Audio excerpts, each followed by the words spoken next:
I have been looking around on the internet with the intent of finding something insane to deep dive, and I hadn't found anything for a hot minute. Then I stumbled across a subreddit called r/Insaneparents. And I will say, I haven't seen any of these posts. My sister put them all together. I'm hoping these are not going to be too genuinely disturbing. I'm hoping some of them will be funny. So, welcome to the best of Reddit r/Insaneparents. My mum has put an onion in the corner of every room in the house because WhatsApp advised her to. This is the peak of the WhatsApp mother's cult. I'm unable to can. What? Why? Like, what could the potential benefit of that be? I'm Googling. WhatsApp is truly out of control with fake news spreading like wildfire around coronavirus in particular. One 19-year-old whose mum was sucked in by the claims was shocked to find that her mother had placed raw onions in every corner in their house, believing it would absorb the bacteria from coronavirus and prevent the family from getting it. It's not going to protect you from the French. The French love an onion. Like, I understand, especially in the early days of COVID, everyone was really paranoid. But, like, realistically, what do you think this onion is doing? You shall not pass! What are the chances that any bacteria in the room is going to meet the onion? There's a reason, right, that when you clean something with like Dettol, you spray it and wipe it down. You don't just put the Dettol in a bowl in the middle of the room and hope for the best. I think maybe we're gonna rank these all on a scale of 1 for not that insane to 10 extremely insane. I would say that this is probably an 8, right? Because yes, it makes no sense, but there's no real harm other than a wasted onion. Next post. Hi guys, just in the hospital. My wife is about to be induced.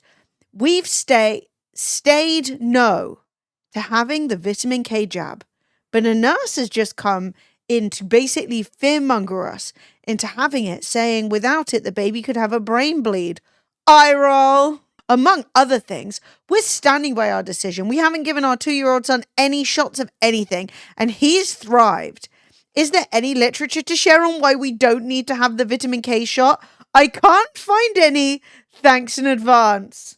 God, it's just such fear-mongering. My 2-year-old hasn't yet died of any easily avoidable illnesses. Like, yeah, because everyone else got their fucking vaccine. If everyone gets the vaccine, then you get the benefit of herd immunity. If you participate in the herd, great. If you don't, you're just becoming a disease vector. Why can't I find any literature to explain to this stupid nurse why she's wrong? Like, this is what she does all day, every day. Also, what's the harm in it? Like, if there's no evidence for you not to get it, is there evidence of harm? Or are you just saying, I find needles icky, so it's okay for your wife to get an induction, right? To get injections, to go to hospital. Like, at what point are we not just going to go hang out in the forest and then just see who dies first? The reality is, you're already in the hospital, right? Where I think you should be, just to be clear, I think the hospitals, when you're having health stuff, good, right? Does that mean they're always perfect? No, but it's good. And I think that getting the vitamin K injection to make sure that your baby doesn't die of a brain hemorrhage is actually, and I know this is controversial, good. I think babies not getting brain hemorrhages is great. 10 out of 10, which is also what I would rank this, because it's unhinged. We have a lovely post here entitled, Asking for a Friend. That's a lie. I love my 7-year-old son's name, Andrew, but I hate the nickname Andy. When we named him Andrew, we agreed we would only use the long version and never the nickname. We moved over the summer, and somehow he has become Andy in his new school. I made an appointment with the teacher to discuss the situation. She apologized and said she'd call him Andrew. She said she would make one class announcement. As you can imagine, this has been totally ineffective, as the kids are still calling him Andy. I made another appointment with the teacher, but she was not helpful. She said Andrew never objects to being called Andy, and sometimes even introduces himself as Andy. To me, this is irrelevant. He's 7 years old. I'm his mother. I can decide what people call him. No, you can't. You can't decide what his friends call him. You literally can't. I would like to take this matter over to the principal. My husband feels like I'm overreacting. If we don't get this under control now, he'll be Andy for the rest of his life. You should have not called him Andrew if you hate the most common shortening of Andrew. Maybe choosing the name Andrew, knowing it's long and not necessarily the prettiest name, not saying that a name has to be pretty, but I feel like Andrew for a 7-year-old is quite serious, right? The teacher who is teaching a full class of children has to stop every interaction with Andrew. If anyone calls him Andy, and say, stop, don't. Can you imagine how atrociously that is going to affect his self-esteem? Like, no one is going to want to hang out with you if every time they do, they get told off. Especially if he's comfortable being called Andy. It's not bullying, it's just a nickname. This one, I would say, honestly, I want to say it's a 9 out of 10. I genuinely think the idea of, it's not just being angry about your child's name, but the idea of like going in to see the teacher twice to be like, stop the children from calling him Andy. That's where it gets too unhinged. T.I. reveals he goes to the gynecologist every year with his daughter Deja to ensure her hymen is still intact. Arrest him! Horrific. CPS, call them now. Disturbing. 10 out of 10. I don't think we need to go into any more detail than that. He told people this information and he's proud of that information rather than saying, I realize that I have anxiety and I need to go and get treatment right now because my OCD and my anxiety is making me basically abuse my daughter disgusting. Anyway, on we go. During this pandemic, only people with kids should be able to watch any streaming service and nothing for the people who are alone and single. Families need Netflix or Disney Plus more. It's annoying to see a grown single adult sharing what they're watching on Disney Plus when that streaming service was made only for kids. I have 3 little ones at home and another on the way. We deserve this service over single and alones with no kids. There's not a certain number of slots, right? Just like pay for it. And then even your fetus can enjoy Disney Plus. Oh, Netflix reduces video quality in Canada to lower internet bandwidth use. So this person is annoyed because they don't just want their children to be able to watch these things. They want the children to be able to watch it in the highest possible quality. Because as a child who grew up in the 90s and had access to like 10 VHSs, I can tell you right now what children really want is 4K 60 FPS streaming at all times. I mean, obviously this is crazy, but it's also stupid and won't do anything. So I'm going to say 5 out of 10, go for a walk. What's your idea of a perfect morning, my mum? One that starts with a phone call from my son telling me he's repented and is now serving the Lord. This is so awful, right? I understand if you're religious and therefore your religion is important to you and therefore it would bring you joy that your child is religious.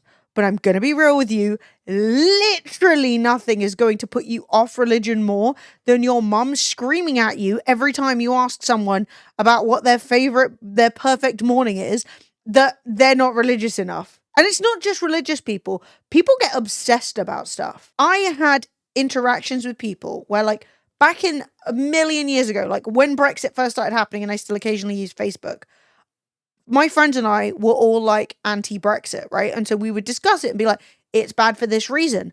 Random people were like friends of a friend would comment being like, I'm always seeing you being political. And I'm like, girl, I don't know you. Get out of my conversation. She needs to get a grip. Like, you cannot force someone into religion. You're not even technically religious if you've been forced into it. If you don't believe it in your heart, it's not real, right? So the idea that you're like, I'm going to bully you into being religious is a misunderstanding of how it works. It's one thing to be like, I wish that a phone call from my son saying he wants to come to church on Sunday, but like he's repented and is serving the Lord. That's not the same as not being religious. That is you're sinning. Sinning. Sin. Is this like a 6? Because like if he's gay, it does put it higher. Yeah, no, I'm used to insane people. It's actually an 8. It's an 8. Zach got kicked out of school in New York today. His friends made him this card to tell him how much they'll miss him. He's a healthy boy whose parents have studied vaccine safety and efficacy and made the decision not to vaccinate him. There are thousands like him. This is their punishment. That's so bleak. I don't want to spend time with this one. This crying child. The most interesting thing about this is some of the names on here. Ulysses? Grivaldo? Also, I like this one. This kid clearly just tried it once and went, nah, that's no good. I'm doing it again. I think it's so bleak. You've pulled your kid away from their friends. You're being cruel. You're using your kid as a political pawn in a way that's really unkind. Boo, hiss, 9 out of 10. I'm taking my kids out of the shit school district. My 10-year-old told me that his teacher told the class that humans are animal. What the fuck, I'm pissed. Should I not be? She wasn't directly talking to him. This was a class lesson. Subject of the day. I didn't know the school taught Scientology in public school. I didn't know the taught Scientology in public school. What? You've taken your child out of school because they taught you that humans are animals when humans absolutely are animals? What? When we're judging how insane are people, insane. And I think it may be a religious angle of like humans aren't animals because God made us special, which like you can still believe and also appreciate the fact that in a scientific way we are animals. I guess saying humans are animals is too close to humans evolved, and then I don't think Scientology has any opinion on that. They're all about the thetans and the aliens and the spirits and all of that shit. In terms of insanity, this is a 9. Not prison, but one step below prison. Fully insane. Like, probably need medicine and a lie down. Insane parents yelling at me because my bank account is empty. My money in a bank account only I know exists. Oh, that makes me so happy. Doing things that are good for you, right? That they're not doing harm to other people, but are good for you and put you in power over your own life. A real true test of how abusive someone is, in my opinion, is how much of a fuss they put up when you start taking control over your own life. If you move your money from an account that your parents have access to and they're angry, they're controlling. That's abusive. This is a 0 out of 10. It's brilliant. It's delightful. It's amazing. If anyone is ever trying to stop you from having safe access to the things that you have and you owe and like you own, that's bad and controlling. Coupled up with unresponsive kid. This is obviously in a hospital, I assume. We tubed him. He coded. We coded him for a good hour. Never got him back. Trigger warning for death. His mum stopped his asthma meds and was giving him essential oils from an article she read. The essential oil quacks killed a child today. No recourse. Let that sink in. Okay, not to like make every story in this about me, but I had really bad asthma as a child. Like I had to go on holiday with a fucking, what's that thing called? A nebulizer. I was rushed into the hospital to get a nebulizer to not die on multiple occasions. I had this thing in my room called an aroma stone that they put essential oils on.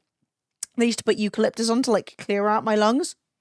Doesn't work like that. Turns out eucalyptus oil is especially bad. They had an air purifier that they gave me that they bought from like a fucking car boot sale, and it put out ozone. Guess what's really bad for your lungs? Ozone. So like it's not overall a shock that I ended up with really, really, really, really, really bad asthma. And it was like the 90s, people smoking indoors. But I will say, they never took my fucking medicine away, and therefore I never died. If they'd have taken my medicine off me, this would have fully been me. And that is fucked. Take your asthma medicine. Medication when you have asthma, stunning, works really well, you won't die, love that. Be religious with it. Next. No, that's awful. Cannot overstate how much I hate, loathe entirely all child-focused social media content. Your kid may show up in the background sometimes. Your kid may like want to go like, hi, on your live stream, right? That's fine. I can guarantee the fuck out of this child not wanting his report card to be read online. Like, he's the main focus of this. The thing is, the kid can't be okay with it. The kid literally can't comprehend it. It's not. No. 10 out of 10. Psychotic. Straight to prison. I don't think anyone should be making content of their child. No. Happy Mother's Day to the woman who called the cops on me when she couldn't find me in my room sleeping in the middle of the night and thought I snuck out of the house. I was downstairs in the kitchen eating cereal, also 22. That's insane. That is insane. So you go into the room, you don't see the kid. And what do? You immediately call the police? You don't look around? Are they in Buckingham Palace? Like, how many rooms can your house possibly have to search? That's crazy. 22 is a full adult. I'm going to say the way this is written doesn't imply that. But also, if she is, that's between her and the fucking police, all right? The idea that, like, she can't leave her bedroom, I'd put that in a probably 9 out of 10. Like, it's just below arrest. Calling the police because your adult child is out.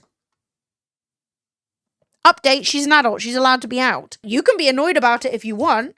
You can't call the bloody police, though. Yeah, no, that's crazy. This is Javier. He was surrendered today because his kid would not do his homework. They surrendered the dog because the child wasn't doing homework. If you are such a bad parent that you have essentially got this dog killed because your child won't do homework, that is too much. Justice for Javier. He did nothing wrong. You should not torture the animal. Also, the child is going to feel responsible for that forever. Ooh. 10 out of 10. Look how cute this freaking dog is. He has no idea what's going on. I want to take him right now. Up next. Vaccines literally inject you with a disease/illness you could possibly have no association with just to fight it off. My kids will pass. Oh, they'll pass, all right. Okay, like, I understand people get vaccine hesitancy. They get bad information. They don't understand how they work. Science is scary to some people. I get it, right? But at the same time, it's 10 out of 10, babe. We're all going to fucking get gigantic measles and stuff. Yeah, I'm going to be honest with you. Even if you're getting like straight up an inoculation and you're getting a little bit of a disease, it's way better to get an incredibly tiny amount than it is to get full-blown fucking measles. Woodhouse Grill. Not baby friendly at all. Extremely disappointing. No, they won't grill your baby. No, I'm just kidding. Before even sitting down, I politely asked the manager if I could change my baby's diaper in my seat since the washroom was too narrow. Instead of understanding the situation, they flat out refused, saying that customers will react. And they didn't even allow me to use the waiting area for a quick diaper change. How is this acceptable in a restaurant that serves families? Where is the basic baby-friendly hospitality? A place that refuses to accommodate a simple and necessary request for an infant clearly doesn't care about its customers. I walked out immediately. Wouldn't recommend this place to any parent. If they're so concerned about how customers react, maybe they should consider providing proper baby changing facilities. Yes, there should be proper baby changing facilities, right? However, if there isn't, you cannot, under any circumstances, change your soiled baby where people are eating their dinner. I know in the UK, there are requirements, like minimum requirements for like disability access, changing rooms and stuff. This might not be in the UK, right? Which maybe is why this is happening. That being said, you can leave, right? You cannot ask to change your baby in the restaurant. And I support your right to leave and to say, hey guys, there needs to be a better toilet. This is no good, right? I'd say it's probably a 7 or an 8 out of 10 because, like, it is gross. I'd say it's probably a 7 because it's, like, gross, it's disgusting, it's unhinged. But I also understand that they're probably really used to it because, like, if you have a baby, you're changing it, like, 5 times a day anyway. I don't know, maybe more. But, like, you're changing the baby constantly anyway, so you're probably like, oh, whatever, it's really quick, it won't be a big deal. But obviously, it is also disgusting. So, nasty. We've finished! Thank you for watching. Now let's none of us procreate and therefore lose our minds. Apologies, Sophie wrote that to everyone who has already procreated, but if you haven't, let's agree not to. No, I'm just kidding. Well, yay, wasn't that fun? Sorry, I literally turned off the stream because I was recording live. I turned off the stream and then I realized that I didn't have an outro, so I've taken my top off. Don't report me. I hope you enjoyed that. I hope you had fun. I recorded that live over on Twitch, so if you want to catch the streams live, I game and do all kinds of different stuff, you can find me over there. If you enjoyed this, please subscribe and like the video, and if you made it to the end, comment, wow, I made it to the end, because that would make me feel amazing. And frankly, while I do care about the algorithm, I care more about my little piece of dopamine, you know, my little... Ooh. So thank you for watching. I hope you're not too traumatized. I don't recommend going on the subreddit. That probably will lead to further trauma. And also, all opinions are my own. So if you disagree, feel free, I guess. Also, I have a podcast, which I will have a link down below. It's called Are You Enjoying This? It's Sophie and I, my sister, watching god-awful films together and discussing them. And it's very fun. So go watch that too. Right, enough calls to action. Bye!